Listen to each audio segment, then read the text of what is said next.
Claro, para quem ainda não entendeu, os Estados Unidos está disposto a ir às últimas consequências para destruir todos os obstáculos ao resgate dessa harmonia entre os poderes. O gatilho, pelo que entendi, foi a reação dele no último fim de semana, certo? A umas novas ações dos Estados Unidos que miravam membros do STF. Isso mesmo, e parece que ele não deixou passar em branco, usou bastante as redes. Pois é, a gente tem aqui um material que detalha um pouco as postagens, a estratégia por trás. Parece que ele usou as redes de forma bem intensa, né?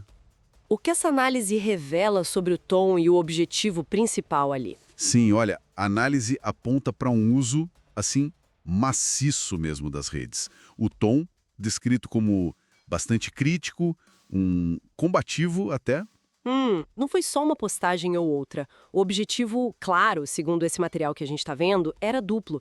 Primeiro, mobilizar a própria base, sabe? Acender o debate entre os seguidores dele.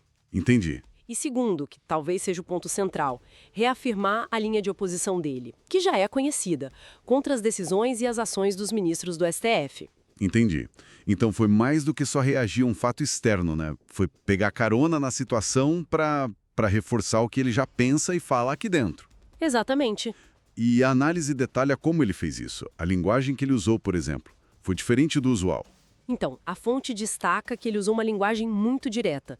Às vezes, essa linguagem é classificada até como provocativa, sabe? Ah, para gerar mais repercussão. Isso, a intenção aparentemente era essa: gerar repercussão rápida, fazer barulho e manter o nome dele e o assunto em alta nas discussões. Faz sentido. E um ponto interessante que a análise levanta é como ele conectou essas críticas que vieram dos Estados Unidos a supostas insatisfações aqui dentro, né? Com a condução política, jurídica do país. Ah, então ele tentou usar a crítica externa quase como uma validação do que ele já dizia aqui. Tipo, tá vendo? Não sou só eu que acho isso. Precisamente.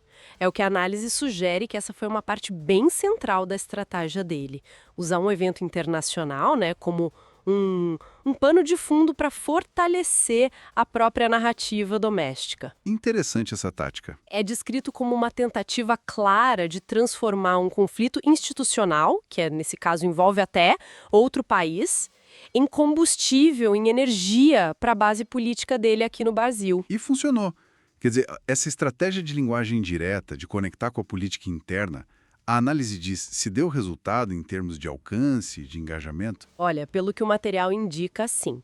Pelo menos dentro do círculo de apoiadores e aliados dele, né? Certo. As publicações circularam bastante nesses grupos, e isso ajudou a manter tanto o deputado quanto essa pauta anti-STF no centro das discussões online naquele período. Uhum. A análise não chega a medir o impacto fora dessa bolha, vamos dizer assim, mas confirma que foi eficaz para energizar a base dele. Faz todo sentido. Ou seja, não dá para olhar para essas postagens como comentários isolados sobre o caso eu-STF.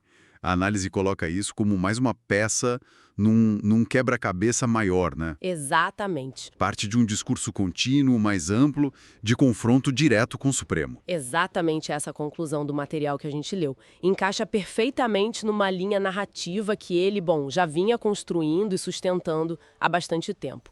O episódio específico serviu como mais um tijolinho nessa construção. Então, para a gente resumir o que essa análise nos trouxe. Temos um ator político que viu um evento internacional envolvendo o STF e usou isso de forma estratégica nas redes. Sim. Adotou um discurso que a análise chama de combativo, linguagem direta, para mobilizar a base dele, reforçar a oposição à corte e um ponto crucial, tentar enquadrar a crítica externa como se fosse um reflexo de problemas internos aqui. Exato. E essa dinâmica toda que a análise detalhou nesse caso específico, né, ela acaba levantando uma reflexão maior que vai além desse episódio. É que essas falas do deputado, elas não passaram batido, sabe? Foram vistas por muita gente como algo de caráter autoritário, quase ameaça. A palavra é forte. E o texto descreve um discurso, assim, bem agressivo mesmo. Agressivo em que sentido? A fonte detalha. Sim. A análise não para só no adjetivo agressivo. Ela vai além.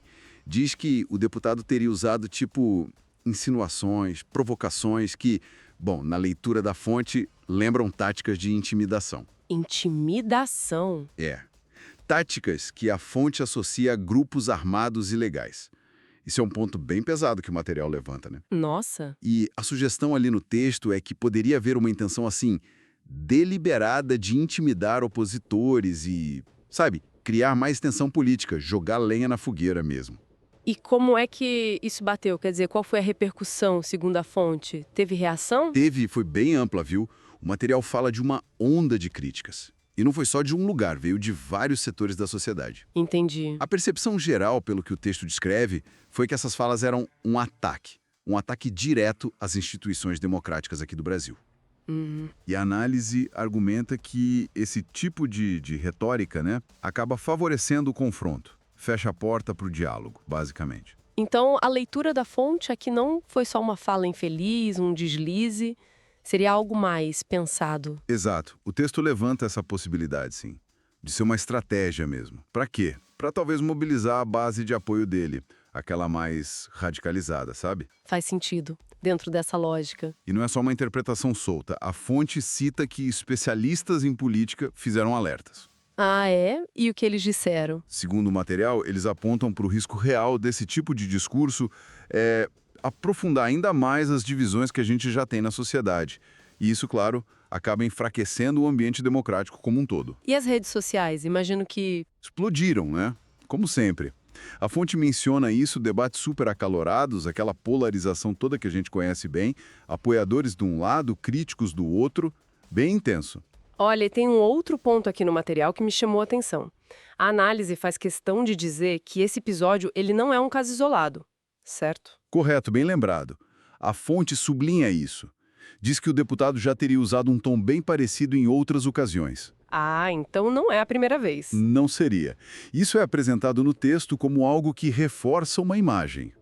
A imagem de um político que talvez veja na tensão e no confronto uma ferramenta política, uma estratégia mesmo. Entendi. Não seria um acidente, então, mas um padrão de comportamento. Exatamente essa palavra.